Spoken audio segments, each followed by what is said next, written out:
Check out this video from the House of Machismo Podcast. It's House of Machismo.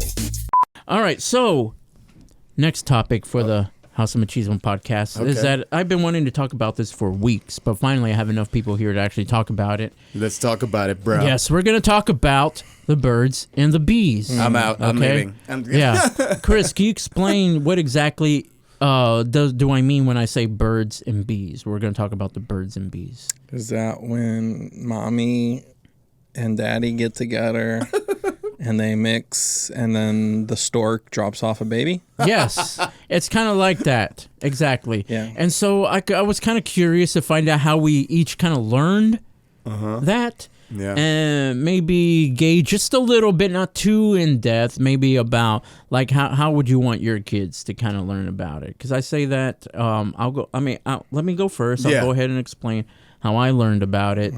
And this is actually my preference on how I learned about it. Because nowadays you have YouTube. Yeah. So if a child is just curious, then they just search it on YouTube. Yes. Plenty of places to search for accurate information. Yeah. Okay. But back in my day, I didn't have YouTube. I didn't even have a computer when it was time for me to learn about the birds and the bees. I learned about it in school. Okay, I remember that we had my parents had to sign a waiver saying, hey, this lesson was going to be coming up, and they were going to separate the boys and the girls, and they're going to have like different, not different type of lessons, but they're going to have the same lessons, but just separate. And I remember it was in the 5th grade, and it was very informative. I do tell you that. We kind of already knew what the bits and pieces were. We just didn't quite understand how they all went together, you know. And so we talked. Well, we didn't talk. They told us, you know, this is how it works. This is your penis. This is a vagina. Yeah. And when you put them together at a certain point, you know, a certain time a month, you know, then this is what can result in. This is what it might result in, you know. Yes. They're a little bit more specific and scientific about it. Yeah. But I also remember, coincidentally, I remember around the same time I was watching PBS. And I used to watch a show called Nova. It's still on. I don't know if you guys ever heard about it. But I love it. It's one of my most favorite shows out there. And basically it's a science-based kind of show that's been on PBS since way before I was born. And it's still going strong. And I remember that they did an actual lesson on reproduction, scientific look at it. And basically it was 2 people and they and a narrator, and they told about going through puberty, what the body, you know, for men and women going through puberty.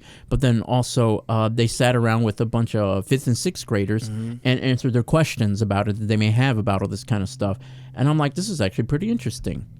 So I recorded it, and I would watch it to learn, and it was my education. That's how I learned about it.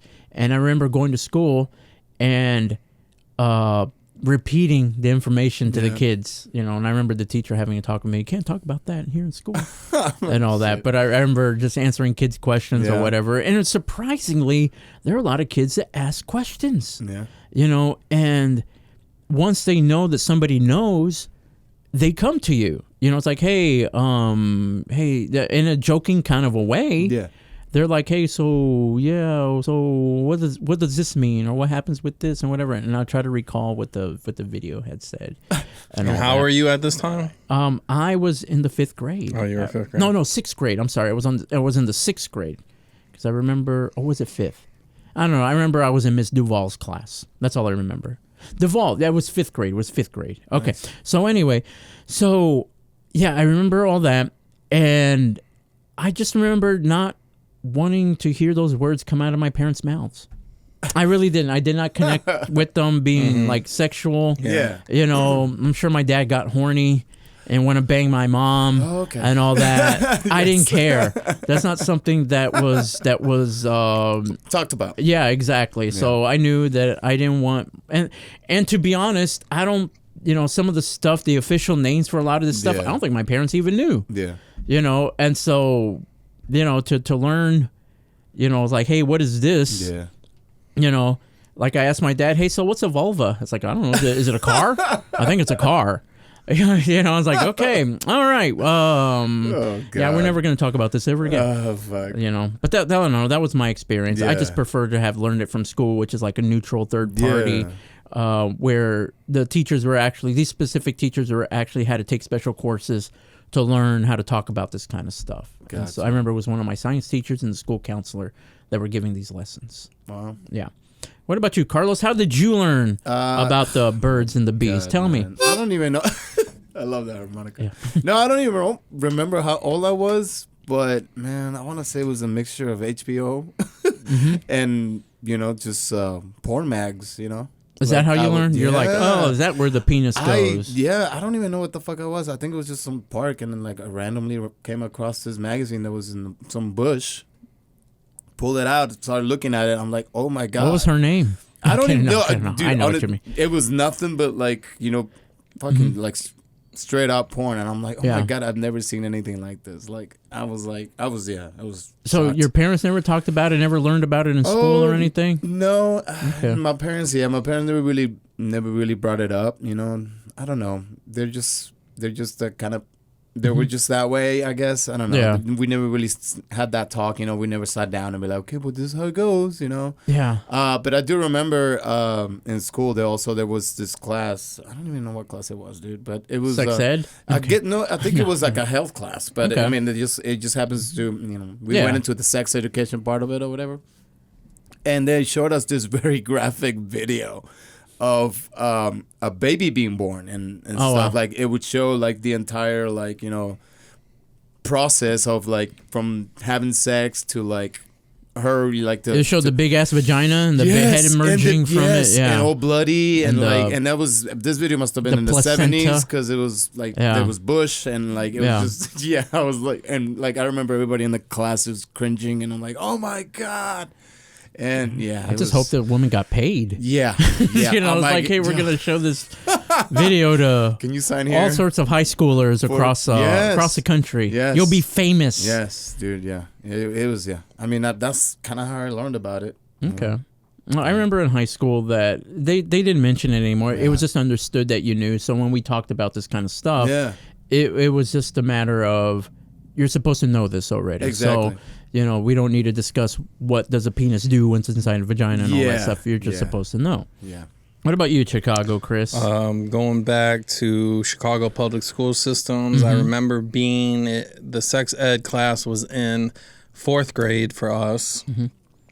And prior to that, I don't really recall just thinking about it that much. But I remember, you know, the education in school was teaching kids about the anatomy and then teaching young girls that eventually they're going to get something called their periods and what that is, and explaining feminine products and things like that to the whole class, and that it's not an embarrassing thing, it's a good thing or whatever, you know, trying to teach the young girls in the class that it's a natural thing.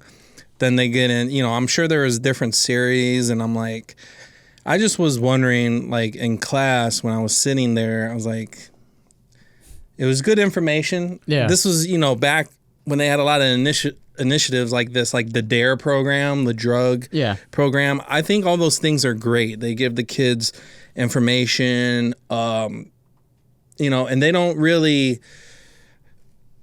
I think education and knowledge is very powerful. You should give it to the kids at an appropriate time, and then that's it. And then as long as they're equipped with what to do in a certain situation, or have seen it before, or know where to go for the resources and get the stuff, it's good. I always wanted to know, you know, it was fascinating to me. They're like talking about words like ejaculation and things like this, and semen, and I'm like, does that come through the same hole as your pee? I used to remember that. I'm like, I remember one of my big questions back then in 4th grade being like, if you do this to a woman, are you gonna pee in her? Right. Like, right.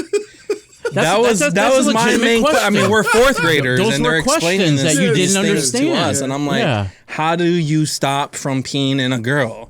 Yeah. And I remember I asked something like that, and like the teacher was just like, "Oh, that's just something your body knows that it will put it aside, and another fluid will come." She said something like that. It's just when you're in that moment, you're not gonna pee. That's what they say. That was her explanation. Unless that's an understanding between you and your partner. So yes, we had sex ed in public schools, and I think it was fine. I'm sure they showed us a couple videos of maybe a baby being born, but it wasn't as graphic, I don't think, as yours was. And they taught us about safe sex, or just not having sex. Well, that's an option too.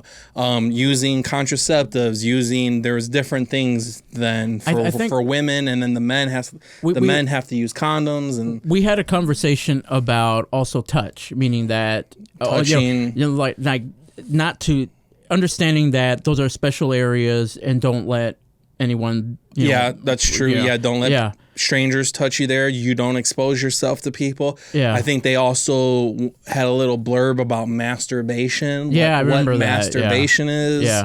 The difference between they're like step 1, step 2. A woman and a boy's masturbation. So the differences there. I know they taught a lot of that stuff, and it's all just information. And of course there were jokes, and everybody made fun of it, but. I don't know. Fourth grade is kind of a little cloudy to me, but I've been through it. And then later on in life, of course, you're at your uncle's house or great uncle's house, grandfather's house. You see the little nudie poker cards. Remember the old poker cards with naked chicks on them? Yep. Or you'll see an old Playboy from the 80s or 70s that they got a stack of that they used to have. Yep. Or, back in the day when they had illegal cable, the pay-per-view channel had some naughty channels on there. This is when Cinemax. This is more along the lines of when you start discovering yourself. And you start seeing these images. This wasn't in fourth grade. This came This came later. I think the first time I discovered myself was like maybe partway through 7th grade.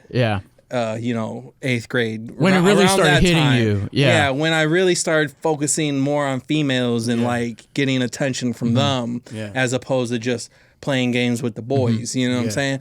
And so those type of things came around then. But I do have a funny story to tell. In 6th grade, I had changed schools already. It was in science class, and we took turns reading a paragraph in science class. Well, this one girl, it was her turn to read, and as she was reading, instead of saying the word organism, she kept saying orgasm. And I guess she didn't know the difference. We're still in 6th grade at this point. 6th graders don't know much still. And just and this paragraph had organism in it a lot. Oh my god. Each time, and we had my teacher at the time was this like real petite, she had to have been like 29 or early 30s at the time, a Sicilian woman. She was pretty decent looking, and I could tell she just would laugh. She would like giggle under her breath every time. She never corrected I wanted to correct her because I knew she was saying the wrong thing, because I noticed that the teacher laughed when she said orgasm. Everybody was kind of going along with it. But then when the teacher started laughing, and I noticed her, and I was like, there's something weird about this word. She keeps saying it. And then the teacher is like giggling a little bit. So, and then I remembered that it's not orgasm, it's organism. So it was a funny situation. I remember that from Did anybody science so class. She left that day thinking that the word was still orgasm. I think she ended up correcting her when she got through the paragraph. She's like, it's organism. Yeah, I hope so. Because she'll go home and it's like, her mom is like, so what'd you learn today, sweetie? Pretty sure she corrected her. She just didn't stop her in the middle of the... You learned about what? Yeah. So that was her mom is funny Mrs. thing. Garrett, by the way. So, but anyway.